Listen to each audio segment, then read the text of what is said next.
नमस्कार, India voice पर स्वागत है आपका। मैं हूं आपके साथ प्रियंका मिश्रा। बुलेटिन की करेंगे शुरुआत ब्रेकिंग न्यूज के साथ। एल्विस मामले में नया खुलासा। एल्विस के लिए 2 रेव पार्टी आयोजित की। एजेंट के हवाले से खबर निकलकर सामने आ रही है। नोएडा छतरपुर में एल्विस ने रेव पार्टी की, तो एजेंट के जरिए ये जानकारी निकलकर सामने आ रही है। एल्विस के लिए 2 रेव पार्टी आयोजित की, ये कहना है एजेंट का। एल्विस मामले में नया खुलासा। एल्विस मामले में नया खुलासा। एल्विस के लिए 2 रेव पार्टी आयोजित की। बिग बॉस विजेता और यूट्यूबर एल्विस यादव की मुश्किलें लगातार बढ़ती नजर आ रही हैं। रेव पार्टी में सांपों की तस्करी के बाद अब एजेंट ने इस बात को लेकर खुलासा किया है। एल्विस मामले में नया खुलासा सामने आया है। एजेंट का कहना है कि एल्विस यादव के लिए 2 रेव पार्टी अरेंज की।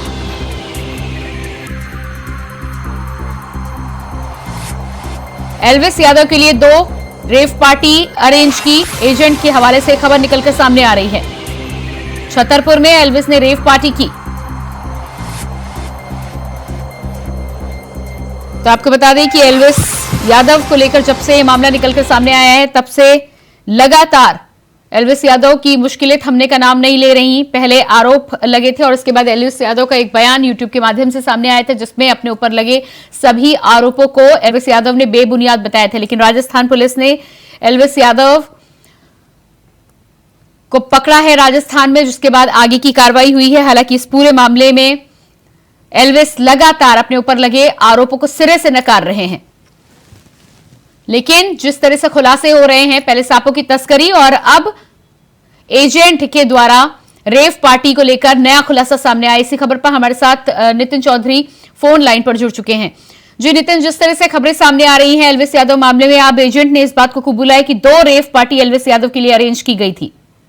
देखिए, बिल्कुल जिस तरीके से नोएडा में एल्विस यादव को जो है पकड़ने का पूरा प्रयास नोएडा पुलिस के द्वारा लगातार किया जा रहा है, क्योंकि कल देर रात जो है जयपुर में उसे पकड़ा गया था राजस्थान के कोटा में। लेकिन उसके बाद वहां से राजस्थान की पुलिस ने जो है नोएडा पुलिस से सहयोगी से बात करके उस द्वारा उसे छुड़वा दिया गया था। लेकिन उसके बाद जो उनके एजेंट है, उन्होंने खुद इस बात को लेकर कहा है कि एल्विस यादव में जो है 2 पार्टियों को लेकर आयोजन किया गया था। पहला जो है नोएडा में, दूसरा जो है छतरपुर में ये मामला चल रहा था। लेकिन उसके बाद वो जो खुलासा सामने आया, लेकिन एल्विस यादव की बात की जाए तो एल्विस यादव साफ तौर पे जो है इस चीजों को लेकर मना कर रहा है कि मेरे को फंसाने का प्रयास किया जा रहा है। लगातार मेरे ऊपर जो है मेरी छवि को बेकार करने का काम किया जा रहा है। लेकिन एल्विस यादव को जो है जिस तरीके से नोएडा पुलिस ढूंढ रही थी, लेकिन उसके बाद जब देर रात वो राजस्थान के कोटा से उसे राजस्थान पुलिस ने गिरफ्तार कर लिया गया था चेकिंग के दौरान। तो लेकिन उसके बाद जब नोएडा पुलिस ने बातचीत की, तो बातचीत करने के बाद एल्विस यादव को जो है वहां से छोड़ दिया गया था। लेकिन उसके बाद छतरपुर की बात की जाए तो छतरपुर में पार्टी में जो आयोजित किया करने को लेकर भी एजेंट ने इस बात का खुलासा किया है कि 2 पार्टियों को लेकर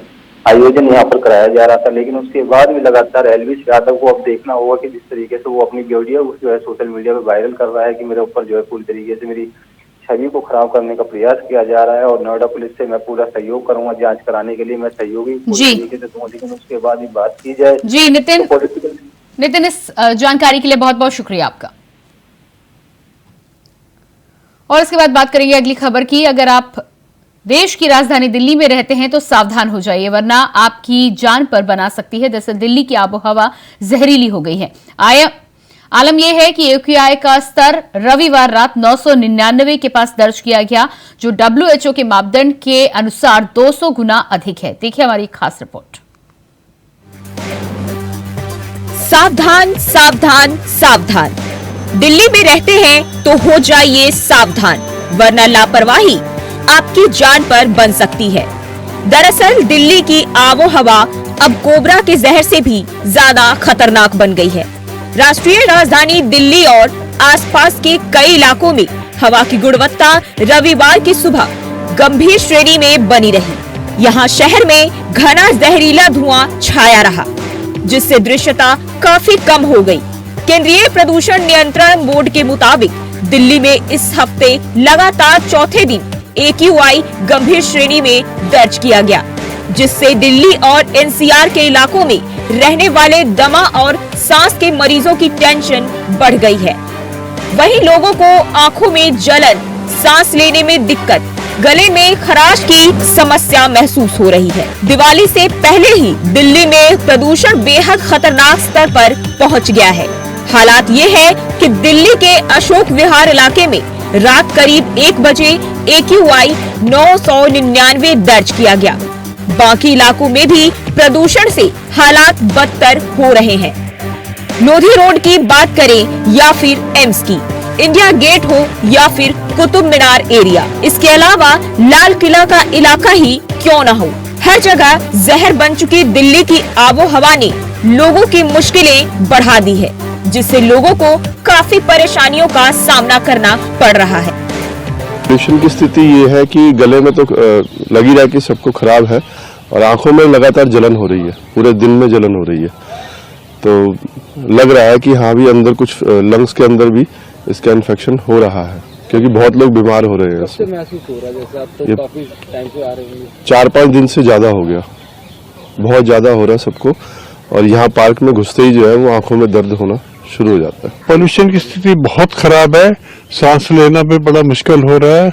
और लोधी गार्डन में जहाँ पे बहुत सारे लोग, लेडीज, बच्चे, जवान सब होते थे, तो उसकी वजह से बहुत कम, मेरे ख्याल 10% लोग ही लोधी गार्डन में आ पा रहे हैं।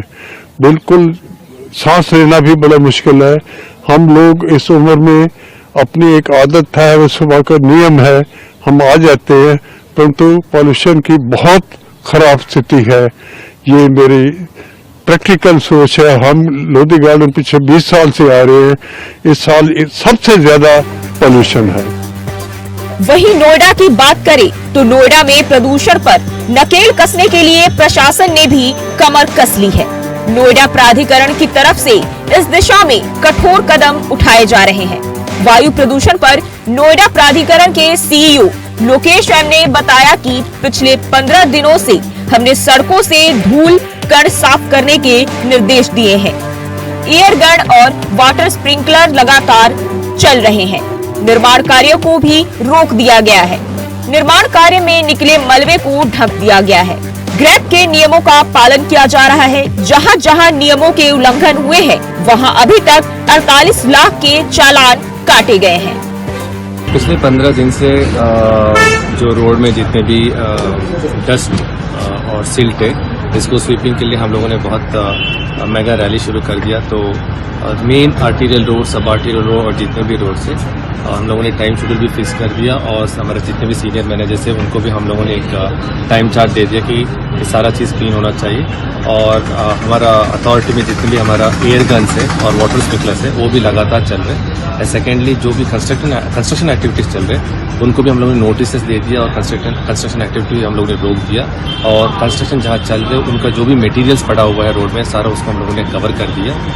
और इसी तरह जितने भी जो ग्रैब का जो रूल्स है वो वायलेशन ना हो, सारा रूल्स एंड रेगुलेशंस हम लोग फॉलो कर रहे हैं। और जहाँ जहाँ वायलेशंस मिला है अभी तक 48 लाख का हम लोगों ने चालान काटा है और स्ट्रिक्ट एक्शन ले रहे हैं। एक तरफ जहां लोगों को जहर बन चुकी हवा से बचाने की कोशिश की जा रही है, तो वहीं दूसरी तरफ इसको लेकर जू में भी पेड़ों पर पानी का छिड़काव किया जा रहा है, ताकि जानवरों को भी इस जहरीली हवा से बचाया जा सके।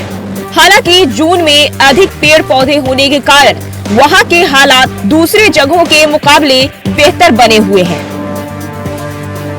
To prevent that is one of the steps we take usually, and continuous watering and using of such jet sprays. So these are some of the steps we take to reduce the haze inside. However, as you know, the zoo has very good greenery. So when that greenery is there, so that oxygen influx is already quite good inside. So it doesn't impact much. The case of pollution impact is much where there is less of oxygen. Right. When it gets trapped and you are not able to breathe out. So that is not the case inside the बहरहाल अब देखने वाली बात ये होगी कि आखिर जहर बन चुकी दिल्ली की आबो हवा से लोगों को कब तक मुक्ति मिलती है। देखना ये भी होगा कि क्या दिल्ली की सरकार इस मामले में कोई ठोस कदम उठाती है या फिर राजनेता राजनीति ही करते रह जाएंगे। Bureau report, India voice. Rewa जिले के सिरमौर विधानसभा क्षेत्र के गांव रेमारी से एक वीडियो वायरल हो रहा है, जिसमें बीजेपी नेता के गांव में प्रचार प्रसार करने के दौरान गांव के युवाओं ने गाड़ी रोककर गांव में घुसने से मना कर दिया। उनका आरोप है कि बीते 10 सालों में कोई विकास नहीं हुआ है। यहां तक कि विधायक के साथ ही साथ स्थानीय बीजेपी नेता भी कभी गांव की सुध लेने के लिए नहीं पहुंचे। गांव के साथ ही साथ कुछ जगहों को छोड़कर कहीं विकास नहीं हुआ। कई क्षेत्र आज भी उपेक्षा का शिकार बने हुए हैं।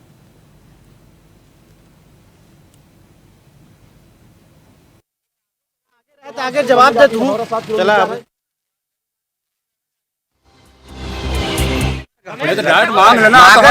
को आहन अपना अपना भाजपा के विधायक आहन दिवराज सिंह आहन ना ये अपना गांव के भीतर न घुसी 10 साल अपना क्या किए थे। अरे हम विधायक न हैं विधायक हो तो 10 साल ये भाजपा झंडा ले कैसे भी घुस गया गांव के भीतर तो हम अपने घरे आन कौन घरे आन है 10 साल में कौनो घर नहीं दिखाता अपना पंचायत का नहीं अपना घर नहीं दिखाता 10 साल में भाई विधायक से बात करी विधायक जब 10 साल दिखावे नहीं तो विधायक से क्या बात करी विधायक से बात करी हम नहीं तो अपना गाँव कैसे घुस जाती है गाड़ी कहा जानी के या रोड विधायक जी नहीं बनवानी या रोड हम 5 लाख रुपया तक के बनवाए हैं तो उन्हें से बता रहे कि अपना गाँव में ना घुसो अच्छा बरत दे तो कल वापस करी गाड़ी आगे ना जाई पाछन जाई गाड़ी वापस करिए गाड़ी वापस कर रहा हूँ मैं सामने आता हूँ ठीक है ना सामने हाँ सियान है बुजुर्ग है मेरे गांव के मेरे पिता सुनो ठीक है हम बुलाएंगे अपने उसमें आए हैं ये इसलिए बोल रहे हैं कि 10 साल से हमारा जो मेरा कथन जो है मैं ये पूछ रहा हूँ 10 साल से राजा साहब क्या हम लोगों का ध्यान नहीं दिए। रीवा से संवाददाता विजय तिवारी रोड कहाँ भैया। और इसी खबर पर हमारे साथ रीवा से संवाददाता विजय तिवारी फोन लाइन पर जुड़ चुके हैं। जी विजय, जिस तरह से भारतीय जनता पार्टी के नेता को गांव में घुसने से रोका है गांव वालों ने, स्थानीय लोगों ने, क्या था पूरा मामला?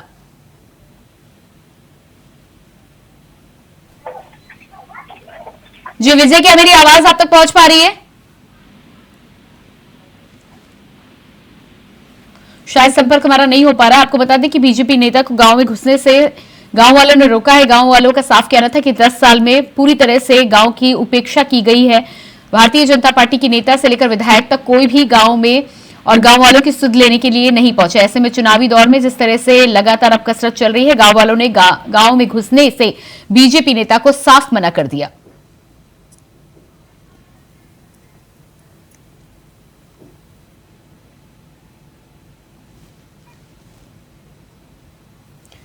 और इसी खबर पर हमारे साथ रीवा से संवाददाता विजय तिवारी फोन लाइन पर जुड़ चुके हैं। जी विजय, जिस तरह से बीजेपी नेता को गांव में घुसने से गांव वालों ने रोका, क्या कुछ था पूरा मामला? बिल्कुल बताना चाहूंगा आपको। ये सिरमौर विधायक दिवराज सिंह जी हैं। ये 10 वर्षों से लगातार विधायक, मतलब 2 पंचवर्षीय विधायक रह चुके हैं। इस बार पार्टी ने फिर से भरोसा इन पे जताया है। लेकिन ये जब अपने प्रचार प्रसार में निकले रिमारी गांव में और अन्य गांव में भी लोगों का इतना आक्रोश देखने को मिला, इनके जो कार्यकर्ता थे उनको बाहर ही बिल्कुल निकालने की कोशिश किया गया है। हालांकि विधायक जी से भी पूछा गया था कि आपने इतने साल से अभी तक क्या किया है हमारे मतलब विधानसभा के लिए, केवल आश्वासन के अलावा। जी बिल्कुल, तो इस पर बीजेपी नेता और विधायक का क्या कहना था? विधायक जी उसमें कोई चुप्पी साधे हुए थे, कुछ बोले नहीं है। हाँ। क्योंकि उनको पता है कि हमारी गलतियां हैं जी, तो उसमें बिल्कुल चुप्पी साध तो जिस तरह से सिरमौर की आप घटना बता रहे हैं, आसपास के और कौन कौन से गांव के लोग पीड़ित हैं इस समस्या से? देखिए, ये तो अभी तो इनका ही सामने वीडियो आता है, कई बार आया है इनका, लेकिन आज ये खुल के आ गया। क्योंकि अब पहले क्या होता था कि लोग बोल नहीं पाते थे जी, आज ये सब जागरूक हो गए हैं, तुरंत सारी चीजें पूछना चालू कर दिए हैं। जी बिल्कुल विजय, इस तमाम जानकारी के लिए बहुत बहुत शुक्रिया आपका। और इसके बाद बात करेंगे अगली खबर की। खबर फतेहपुर से सामने आ रही है, जहां फायरमैन ने प्रभारी लीडिंग फायरमैन पर मारपीट का आरोप लगाया है, जिसका वीडियो सोशल मीडिया पर वायरल हो रहा है। तभी सीएफओ ने 24 घंटे के अंदर स्पष्टीकरण मांगा है। वहीं जवाब नहीं देने पर कार्रवाई होने की बात भी कही है। मामला जिले के बिंदकी फायर स्टेशन का बताया जा रहा है।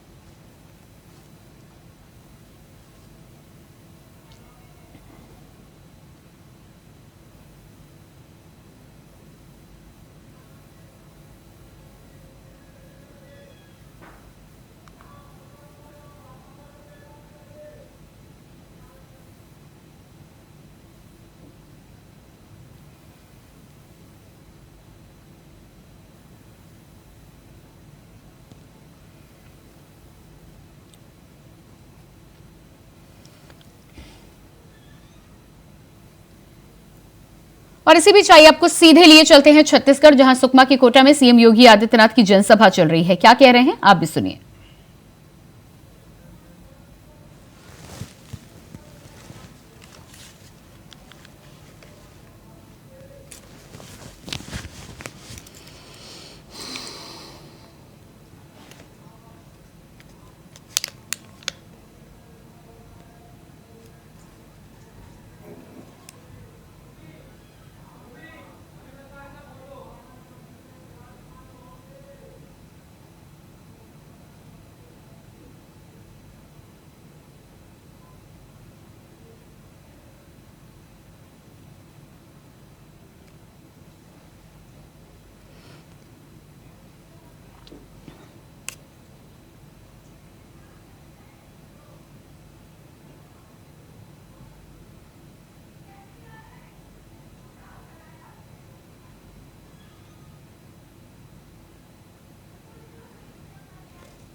व्यक्ति को स्वास्थ्य बीमा का कवर दिया।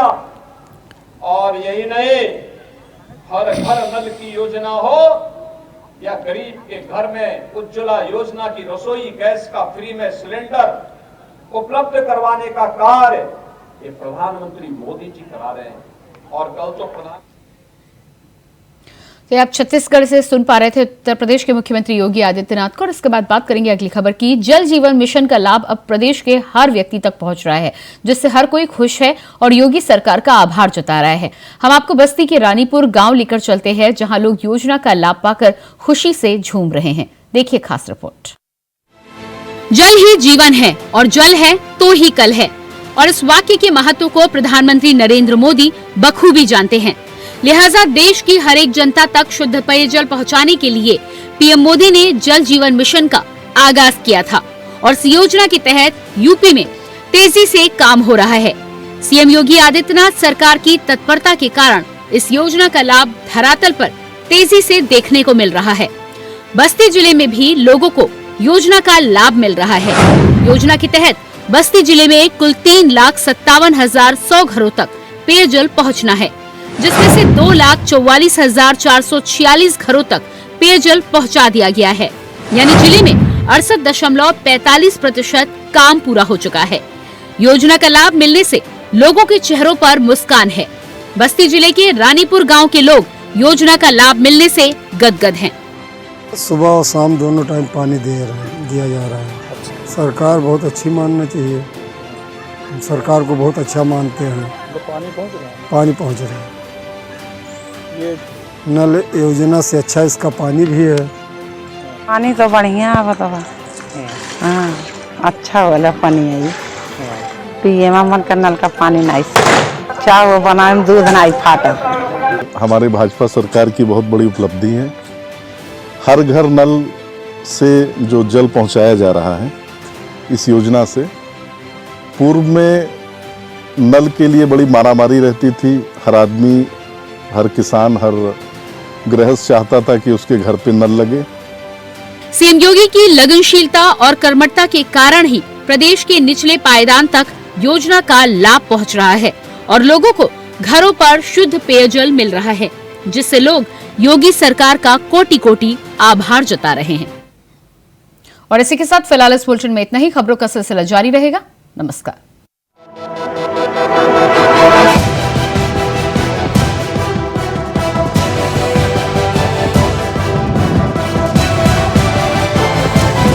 इंडिया बर्ड्स आपकी सोच।